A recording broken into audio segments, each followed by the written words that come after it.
Hello, everyone. I am Melissa Forziat. I'm a keynote speaker and the host of this Halt and Catch Fire rewatch podcast. Now, when I speak, my topic is something that I call Take the Doughnut, which for me is another way to say carpe diem. Go after the things that you want in life. Something that I wanted to do this year was rewatch the show Halt and Catch Fire, but this time talk about it with other people, which has been so much fun to do. And now we've up leveled this because I'm getting a chance to talk with people who worked on the show about the show. So this is going to be a fun interview. And just before we get into it, quick housekeeping item for you. If you're looking for spoiler-free coverage of Halt and Catch Fire, maybe you've never seen the show before, check out the episode recaps. Those are spoiler-free up until the episode that you're on. If you're watching any of the interviews, they could be spoiler-filled. We could mention any detail that happens in any episode of the show. And this one in particular, you need to be a little careful about it. So I just want you to know that up front. But if you're sticking around, we're so glad to have you. Today, I have a very exciting guest who is Kate Kneeland, who played Risa for, I believe, 5 episodes in season 4, part of the Comet team. Welcome, Kate. Hi. Thank you so much for having me. I really appreciate it. So excited to have a member of the Comet team with us today. Woo! So good. What is it? Yay us. Yay us. Right. So, here's where I've been starting with most people that I talk to. Like, what was the process for you to get onto this show to begin with? How did that all come about? So it came about through auditioning and then having a callback, which is something that seems so foreign now because they so rarely happen, because it was in person, which is just fantastic to think of. But yeah, so the first initial process was just getting the sides sent, and I believe it's just like a partial scene, unlike a lot of the times where you get sides now where it may not even have anything to do with the actual show itself. They're kind of called dummy sides. This particular these particular sides were actually the scene where I'm introduced as one of the guys, and I'm like, well, not exactly. And so then I got a call back, and at the callbacks, there were probably 3 or 4 Risas, 3 or 4 of all of the members of the Comet team. And they kind of rotated us out with each other and had us come in, read some of the scenes, improv some stuff. But yeah, we all read together at the callbacks, which was really, really fun. And I would say kind of unusual. I don't know that I've ever had that before, where I got to actually read with other people that might possibly, be a part of the show. And did it end up that you ended up reading with some of the people that you ultimately worked with on the show? Okay. Yes. Yes. Awesome. That's so good. That is how they did it for the Mutiny team going into season 2 as well. So I was wondering if they would do the same thing for Comet, because they needed to put together sort of a couple different office bullpens in the same season. So yeah, but we get to know Comet way better. So I'm glad to hear that they had a similar process there. How much did you know about this show before you auditioned, let's say? Not a lot, to be honest with you, other than the fact that it was being filmed in the Atlanta area. And yeah, I mean, I have to be honest and say I really didn't know that much about it. So then you get this audition and you find out what this character is. Is there much prep that you're able to do for a role like this, or is it really just like seeing the scripts as they come in once you get it?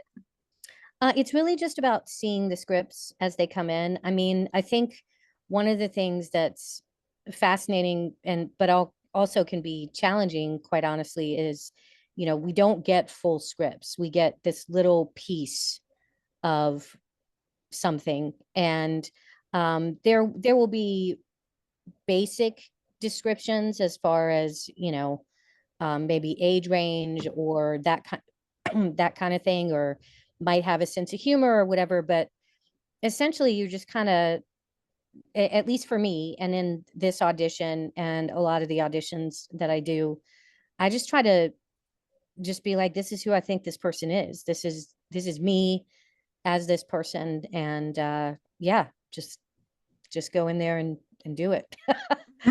Absolutely. So I'm interested about the vibe here because look, the show has been established. It's a Mhm. well-oiled machine, but at the same time, it's coming to an end. But it's brand new to almost everybody you're working with because everybody is coming in fresh for season 4 from the Comet team, or at Mhm. least most people are.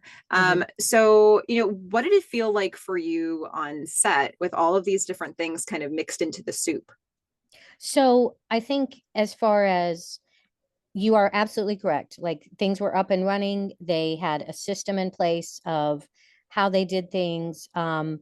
So, it was very, very efficient is kind of a boring word, but it definitely had its, this is how we do things. Having said that, however, it was absolutely an incredibly welcoming set.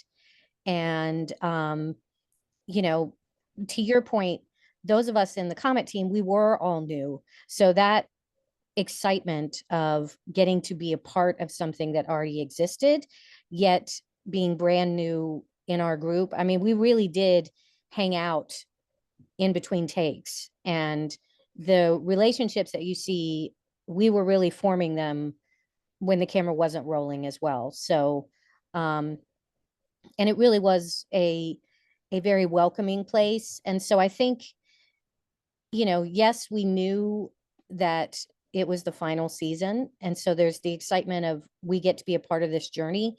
But there was a real sadness too for all of us as well as we got closer to the finale of, man, this is over and it's been so awesome. And we just had this little moment in time, and I wish it wasn't quite over yet. What a beautiful thing to have a cohort of people to Hmm. experience it with Yeah. alongside you. Like there were a lot of people who over the 4 seasons who came into the show who were very isolated characters and maybe they Yes. worked with one other character along the way. And you guys were such a group for sort Hmm. of the whole time. So it's just lovely to think about. We're going to learn a fair amount about your character in episode 404, which is called Tanya and Nancy. Hmm. When I look back at this episode, a lot of stuff happens in it, actually. Yeah. It's Yeah. It's pretty jam action packed. packed. Yes. Yeah, especially for your team because we're meeting all of you for the first time, and that's not the only thing we learn about you all in this episode. So the first thing we're going to get is this introduction that I think was your audition scene that you mentioned. It's Joe and Gordon are introducing you to Katie, who's coming in as Hmm. possibly a new manager. Actually, she's definitely a new manager. They just hired her. We do learn that Risa doesn't want to be known as just one of the guys. She's been educating the team on the correct pronunciation of Zagat's. Hmm. When you looked at Risa at this point, what were some of the defining characteristics of her for you? Um, that, she definitely is a team player. What I think I gravitated towards and I loved about her was her sense of humor.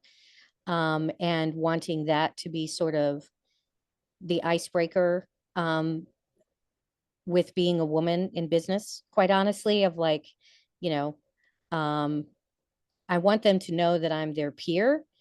Um, but I also, yeah, I mean, I just felt that she was, um,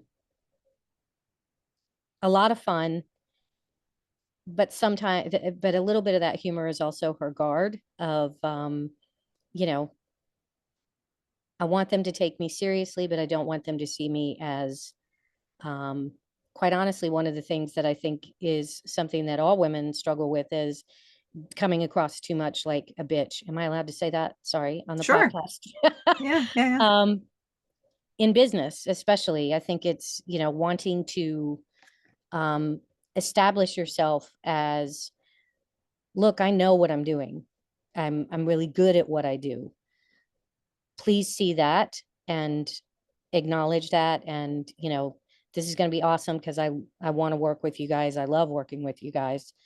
Um, but yeah, you know, also trying to find an in with the guys through humor without being like, yeah, it's okay if you just think of me as a guy. Does Yeah, that it's make a sense? really fine balance to Yeah. strike. You can Yeah. see Risa trying to strike it for sure. So, with like to extend on that, this is a question I've been dying to ask you since I covered this episode because there were a couple choices made in even this introduction that are Hmm. really specific and got me thinking. So, we're going to see as this introduction is happening, Gordon's going to rub Risa's shoulders, Hmm. and he mentions he met her on a bus. Now, in the deep dive, we've been speculating on like what's this connection between Risa and Gordon? Is this something along the lines of sexual harassment? Were they dating like a little bit? Did they try it out before he hired her for Comet? Like what in your mind? Because it's a big choice to make. Hmm. Especially with the context that we have at the point when you shot this. Yes. So, like, in your mind, what was this? So in my mind, I love this question. First of all, I'm gonna start there. Um, and I think what's interesting is that in my mind, it was a symbol of we have that he sees me as, um, a person of value within this business and hired me because of my skills, not for anything um other than that. I never had it in my mind that like there was some sort of relationship between us or anything like that. At the same time, you know, it is that fine line, and yet within the context of when the show is taking place, um I felt that in Risa's mind, whether she liked it or not, having somebody rub her shoulders, um it's just kind of the way things were. So it I never approached it as like a, oh, that makes me uncomfortable, um or anything like that, because I really believe.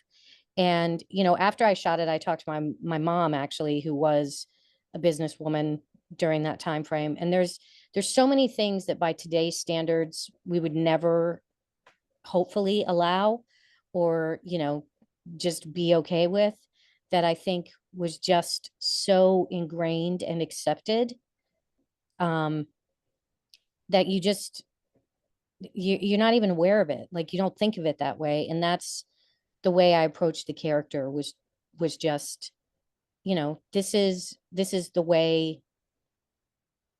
Yeah, so what? It doesn't matter if I, Kate, would not want someone to rub my shoulders when, you know, to his own words, like, we met on a bus. Yes, we've had these conversations.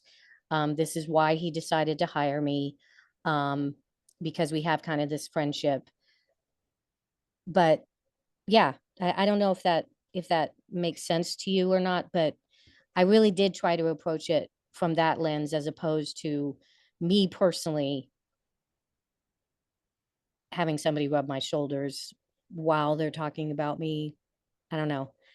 Yeah. Yeah, that's so informative. I mean, it really got people thinking about like what the context of that might have been for Hmm. Risa, and truly like you're the only one who can answer that Yeah. because like it's really from your perspective. So I love hearing what went into that for you and how, what you feel as a character and what you feel as yourself might not be even the same thing. And so it's, Hmm. but you're putting yourself in the time period and this is what she felt.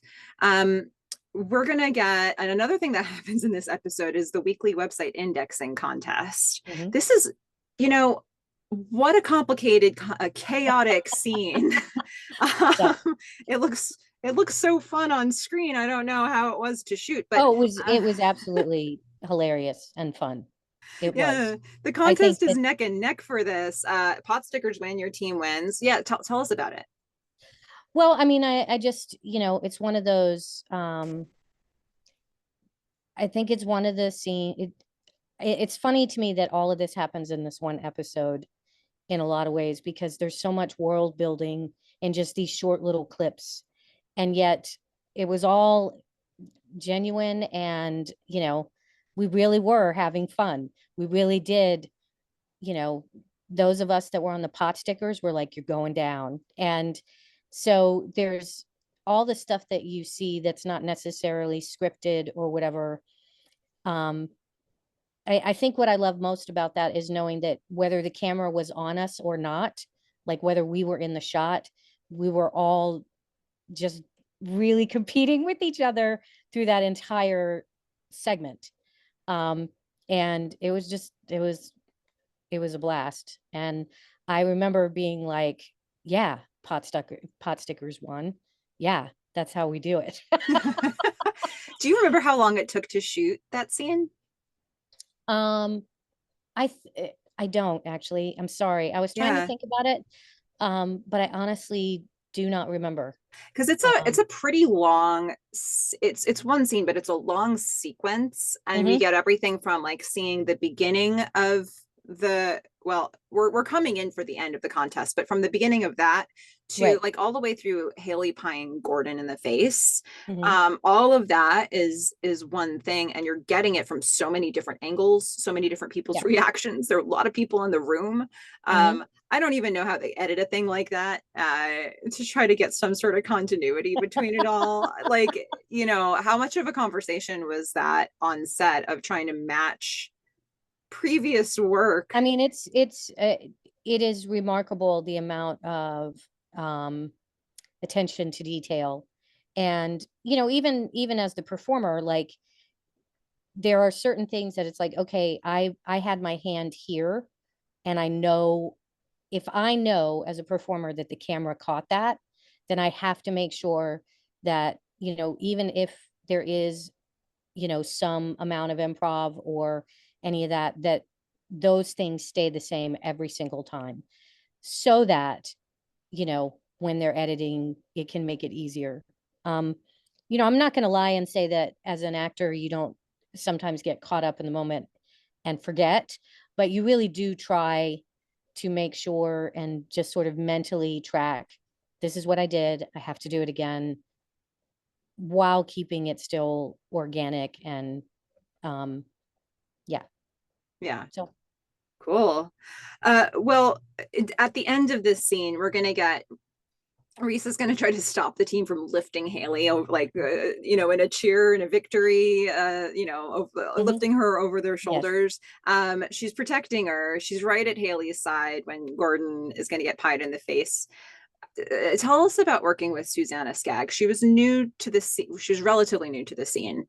Yes. At this point, she had been on a few episodes, but this is really her Yeah, first again, job. I mean, I have such fantastic memories of her. And again, I'm, remembering just getting, knowing that I was going to get to do this with you really did make me go, oh yeah, it brought up so many wonderful memories. So I want to thank you for that, because, you know, um, I really do consider this one of the best things I ever got to be a part of, and, you know, and to work on. And so it, for me personally, it just stirred up so many happy memories. And Susanna's one of them, because again, we spent a lot of time, whether it's on breaks or whatever, and we would just talk and get to know each other. And so, that thing with the trying to get her up, it was just so natural. It wasn't even like I had to think about it. It was like, no, no, no, no, no, no, no, no, no. Like just the mama bear in me or whatever was like, no, we're not gonna hurt her. Like, um, and so yeah, I mean, she is a wonderful, wonderful young woman. And she was great. I mean, I wish I wish that we had all, because we, of course, when it was over, we were like, oh my God, we're going to keep in touch. And we did for a little while. But I think it's one of those things that, unfortunately, as time goes, people's lives get busy. But um, yeah, I just thought she was fantastic. Oh, Very, this very is sweet. so Um, good to hear. So that's not it. That's not all that happened in this episode. So there's more. It's Tanya yeah. and Nancy, right? So we've Mhm. got to get to the what the episode is titled after, which is Tanya Harding and Nancy Kerrigan at the Olympic Winter Games, and a bunch of the team goes back to Joe's apartment Yep. to watch the figure skating competition. This Mhm. was a major cultural moment of 1994. So I guess I've had a couple different questions about this. First of all, like, what were, more generally speaking, what were some of the cultural touches in this show that resonated for you, like when you were on set or when you looked at the scripts? So for me, the first thing was the hair. And honestly, I will tell you that I actually briefly was like, maybe I should get a perm. Like the amount of time it took to get my hair that curly um, was, you know, I had no idea. And then that it would stay curly for as long as it did afterwards, because I mean, you can see me right now. I have stick straight hair. And usually if I myself am using a curling iron, I feel like my hair is like, oh, that's sweet. That's nice that you think we're going to do that. Um, so it just, That's um, cute. yeah, that's adorable. So that first and foremost, because I was like, oh my gosh, yeah. I mean, my mom, and I thought about all the women that I knew, my mom, my aunts. I mean, they all had perms. All of them had perms. Um, and so hair number one, absolutely, for my character specifically. Shoulder pads, I had forgotten just what that triangle shape um, that we used to love. And then um, for me, it was like little things like the way soda cans used to look. And I know it's a silly, but the designs that have changed, and kind of just wondered, like, why is that? Why does I don't know. That was interesting. The furniture, the furniture was like, oh wow, yeah. And you know, the detail that set put into it, and then walking around on set, specifically in the apartment, and being like, oh my gosh, I totally remember my family had a couch like that. Like I remember that, you know, um, and then there were plates and stuff that I was like, my grandparents had those plates. Like, and then just the weird color schemes, um, all of that. I mean, I was thinking of like some of the costume pieces I had, just they were so busy with just these, fabrics, um, that it's not silk even.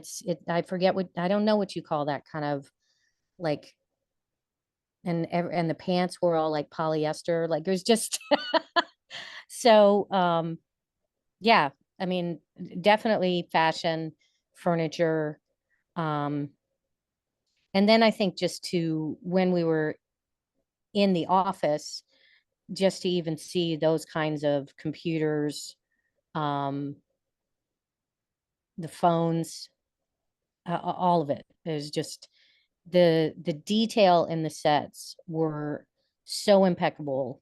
And it's hard, not hard, it makes it so much easier. Like how can you not be in this world? It's all around you. So yeah. Oh, I love all these levels of detail that you remember, especially because, especially in the office Hmm. scenes, it's a busy place. There's a lot on the frame to look at, and so Hmm. like it helps to have you directing our eyes to things that we might not have noticed before. If we now go back to the Tanya and Nancy incident itself, well, the Olympics itself, Hmm. that looks like a really, you know, I'm wondering how much of what was said there was actually scripted, because it feels like a scene where things might have been improvised to some degree. Like I'm Hmm. sure you weren't watching anything on TV, so walk me through what was happening for you, or as much as you can remember, when you guys were shooting this scene and you had, several of you watching something that's not there, and commenting on the performances that were happening. Well, what's interesting is that we did watch the old clips of it before. So yes, it's true. Like when we were actually filming, There wasn't really anything on the screen at that time, but we had watched it just to remember and to see it. And then some of it was actually scripted based on, things that were actually happening on the screen. And then some of it was improv. So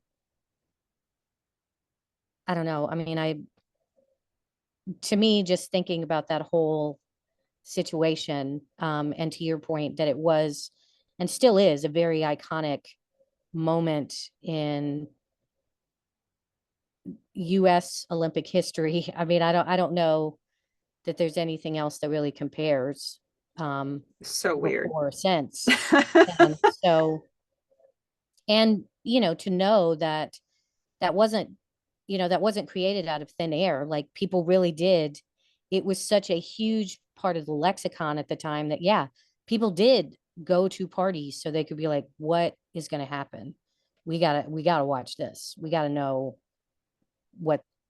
how this is going to play out. So It's funny to think about that event as something that, like, if you were watching it in real time, you'll never again be able to experience the way you saw it the first time. It's not possible absolutely. because so Yeah. much more information came out It's come later. since then. Yeah. Yeah. So it's Mhm. like this time capsule of, Mhm. if you can remember watching it in real time, save those feelings in a bottle, because Yeah. you But don't get them and then again. then what's fascinating though when you think about like at the time you wouldn't even, yes, true to your point, if you could save them, but you didn't know what you were going to know. So you're just watching it in that moment for different reasons, having different expectations and just, wanting to know what's going to happen. So, and I think that is such a microcosm of why I love period pieces in general. You know what I mean? Because, um, and I think that's a perfect example of one. Yeah, one last thing on this. I had a chance to talk with Wes Holland, who played Mackie, and Mhm. he made a point to say that your technical knowledge of figure skating was very on point on the on set. He was very Yeah, impressed. yeah, yeah, You know your stuff. yep. um so okay, you're in this scene. You've had a couple scenes now with Lee Pace. Hmm. Tell us a bit about working with him.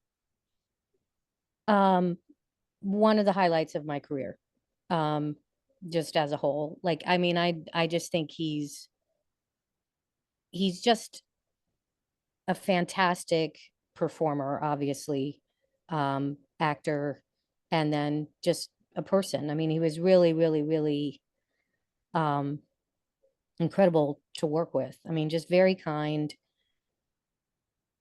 Everything that you see is real, and that's what you're getting in that moment.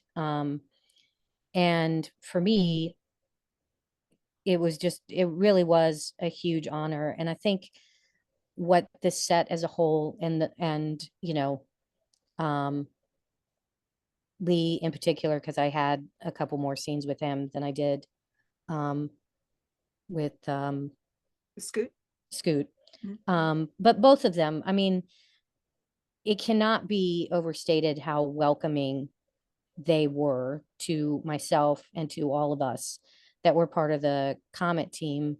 And I think that that's such a huge, um, it's just, it's a huge example of who they are as people, having nothing to do with being actors on this, you know, show that, in my estimation, didn't get nearly as much credit as it should have.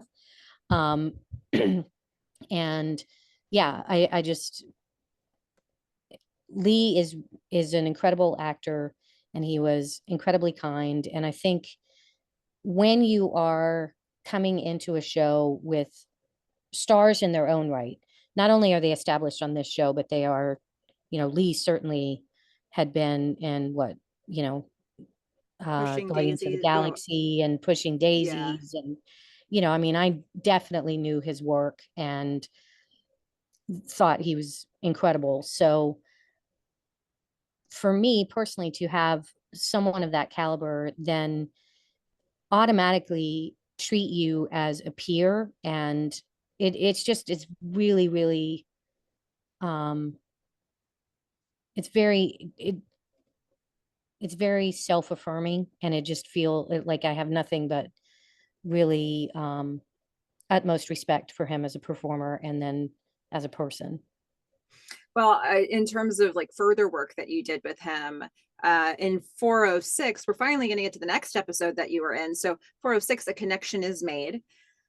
Joe is working on getting interview footage for a commercial that he's trying to create for Comet. He is interviewing the team about the first thing they think of when they hear internet. And we start with a couple answers you might expect, and then we get to a series, like the comedic series of the word porn being put out there. Risa is one of the people who has that answer. This scene is shot differently. It's sort of documentary style. So what was different about this scene from your standpoint, and what do you remember from working on this commercial footage? Well, I remember for that one particularly how many different ways the director wanted me to interpret my feelings about porn. And just how fun that was, and just Lee and Scoot just laughing. Just, I mean, that's the main thing that I remember. And yeah, I mean, the director chose that as a specific style, which I thought was really cool. Sort of this first almost like home movie type, um, to your point, documentary of, going around the office. And I think it was just more community building and world building of how all of these individual people felt about each other and about the growing of the internet, and hopefully at the time Comet's place in all of that. Yeah, so good. Yeah, nothing quite looks just like that, like those scenes. Mm-hmm. And we're going to get Yeah. echoes of that a number of times as the commercial is being put together and Joe keeps looking through footage. So we keep sort of calling back to that Yeah. stuff. I think it was a view cam that he was supposed to be Yes. using in the Mm-hmm. episode. And even So that, I mean, even from a set perspective of like the camera that they were using when they were doing it, I mean, it was just really cool.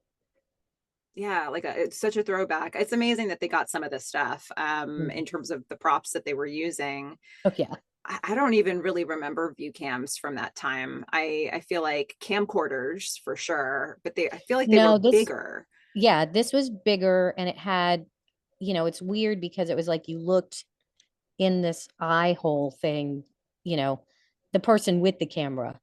And it just, yeah, way bigger than a handheld. Yeah. Oh Um, my gosh. yeah. Well, if we go to 409, which was search, the team is watching the finished commercial together. Mm-hmm. Risa certainly makes an appearance here in the commercial. She's looking for the best coffee in the city. That's the footage we end up using with Risa. The commercial includes a cameo of Gordon, and this is right after his death. You're all mourning Gordon. I mean, I feel like there's such a mood and atmosphere in the office on this day. You're filming this scene in the dark. I mean, what do you remember about shooting all of this, and just like the feelings that brings up? So the biggest thing I remember is that we, as our group, in the within Comet, the pot stickers, our little group, we did not know that the character was going to be dying until um I think we found out. I'm trying to remember what episode number he passes away in. 407. So um And then 408 is a grief episode that really right. just features like the Yeah, it just main features the main characters. characters. Mm-hmm. So when we knew that there was something going on set. We knew that there was like whispers, and we are like, what's, and that was in 406. And I think it was the last day that we wrapped on 406 that we were told. So coming in when I mean, it was really, it was like, yeah, this is going to happen. And that was kind of and I can remember driving away like, wait, what? Um, so we were not really aware that that's the direction the show was going at all. So it was easy to draw on that um, for the episode that you're talking about. Um, uh, I don't remember. I feel like, and maybe I'm remembering this wrong, but I swear I feel like it was raining the day that we filmed it. And I do remember that it was intentionally filmed very dark. And for some reason, part of me now thinking back is like, was it really raining, or did I just think it was raining because of all the lighting um, in where we were shooting? But I swear, just that atmosphere alone, um, yeah, I think it was very I don't want to keep using the word, but it's true, organic and natural, because like I said, we were not aware until they were getting ready to film Gordon passing away that that was even a thing that was going to be happening. Mhm. Then we come back, we film this particular episode. It is all in the dark. Lee is doing what he does so naturally as a performer. So yeah, I mean, it just it felt very real and very raw um, and appropriate. And I Yeah. think the other side is it was also like it was hitting all of us. Oh yeah, remember this is the last season of this show, and this is also marking the death of that. Yeah, So there was like a real life grief mhm, underpinning the whole thing. yes. Like an anticipated grief almost. Hmm. So, you've said a little bit about this along the way, but tell us a bit about working with Scoot McNairy and what you remember from that. um that he's very funny. And I mean, I know, just I guess me as an individual too, I really appreciate humor. I think humor is just one of those things that gets you through life. Um, and yeah, I mean, I wish, honestly, I wish I had gotten to do more with him to have been able to dive a little bit deeper into what really was kind of the relationship between Risa and him. Um, so I'll kind of always feel like, oh man, I wish that could have been just a little bit more fleshed out. Um, and that I had gotten to do more scenes with him than I did. Yeah, I mean, especially because he dies when he dies, and there's still some runway in front of your character, it Hmm. does cut short some of the Yeah. potential there. So when we get to the finale of the series 410, which is Hmm. 10 of Swords, we're going to see Yahoo is on the Netscape toolbar, and that means Comet is out of business. The team is clearing out of the office, and Risa is going to be one of the people that we're going to see clearing the last of her stuff out of there. She agrees with Joe. She says it would have been a bummer to sit around here and watch the world swallow us up. She's such Hmm. a beautiful line. What do you think the future held for Risa? You know, that's such a great question. And I've really gone back and forth on it. And I guess the only way I could, I honestly don't believe it's not like Risa left and then was like, okay, maybe I could try to work for Yahoo or someplace like that. I mean, I think what she did is go back to exactly what she was doing before she got to work with Comet. I mean, I really kind of felt, I remember feeling in that moment, and then also um as I'm thinking about it now, that yeah, I mean, I don't think she was ever going to find that again, that magic of what she had. um and I'm not even sure that she would have wanted to try to recreate that somewhere else. I think it was okay. I got to do that. That was really incredible. I'm glad I didn't get to see it taken apart piece by piece. Um, I think I'm okay going back to what I was doing before. That And makes the line she says especially poignant because, to say, it would have been a bummer to watch the world swallow us up and just sit here and sit mhm, here for that. If yeah, if you think that she's never going to have something like this again, you want Risa to be able to preserve the best yes. of that memory. And that, I mean, that is what I kind of felt. And it's, you know, in some ways it's reflective of my whole experience with that show as well, too. Cause it's like, yeah, I mean, I wouldn't have wanted to sit around and just have it all picked apart or swallowed up because what I had was really special and really great.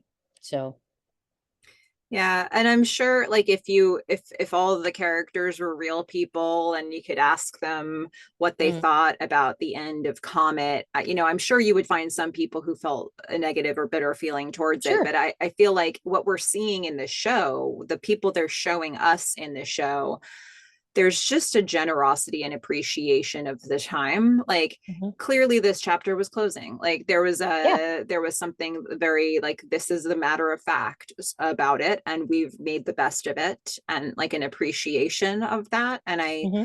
I think that that's what a lovely vibe to have in an office setting. Like we've done it together and now it's over. Yeah. That's it. Yeah. I mean, and that's how it felt. Yeah. What are some, are there any other memorable moments for you in working on this show that you wanted to share with us? Well, I really enjoyed getting to work with Anna. She and I actually started the same day. And I remember sitting in the makeup chair next to her. Um, I'm always and forever going to be grateful to, um, oh my gosh, her name just flew out of my head, but the director of our first episode, because the audition process, the callback process was so much fun. And, you know, that led me to the journey that was being part of the Comet team. Um, and, you know, I'm always going to have such great memories of not just the moments on set, but those in between moments that you get to share as a cast, whether it's, at craft services or, um, breaks where we're just talking about just being people and talking about life and, um, or where we grew up and just getting to know one another. Um, and all the dogs because I'm a huge dog person, and there were lots of dogs on set because Lee had a dog, and yeah, just it was a really really great special time. Aw, it's so cool. When you think about other projects you've done, is there Mhm. anything in particular that stands out as unique or different to you about the way this set worked? Um, yeah, there is. I mean, I think the biggest one is that I I personally felt like I was actually a part of this show, and I have been on other shows where it really was more like, hey, we just want you to show up, um, hit your mark. And there was no really like getting to talk to directors, getting to talk to other uh, series regulars or stars of the, you know what I mean? So yeah, I would say this was very different. And you've had a chance to sort of mention a bunch of people that you worked with, but I wanted to give you sort of one last catch-all opportunity.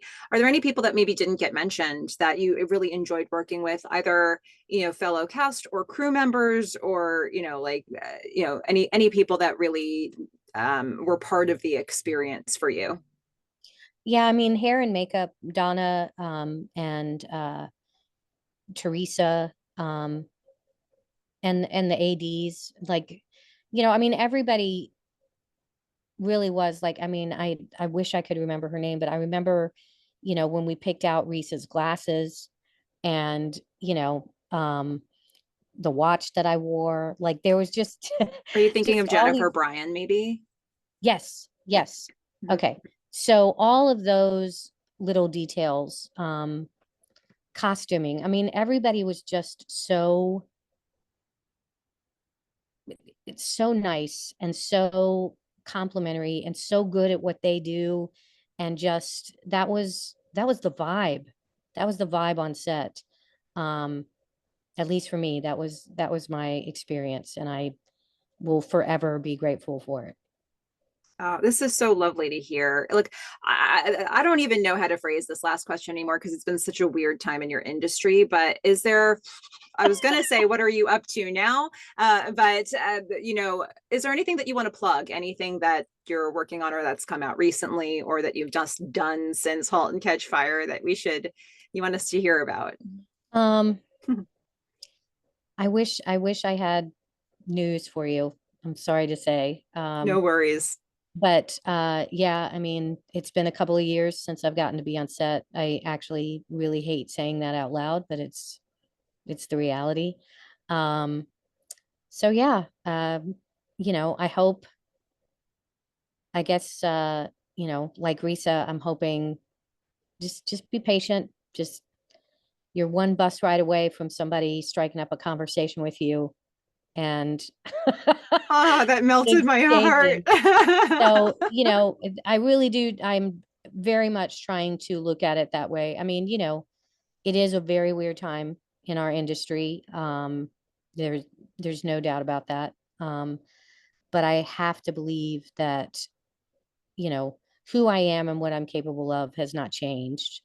Um, and I certainly have done some really cool things, worked with some really great people, and, you know, like I said, just one bus ride away.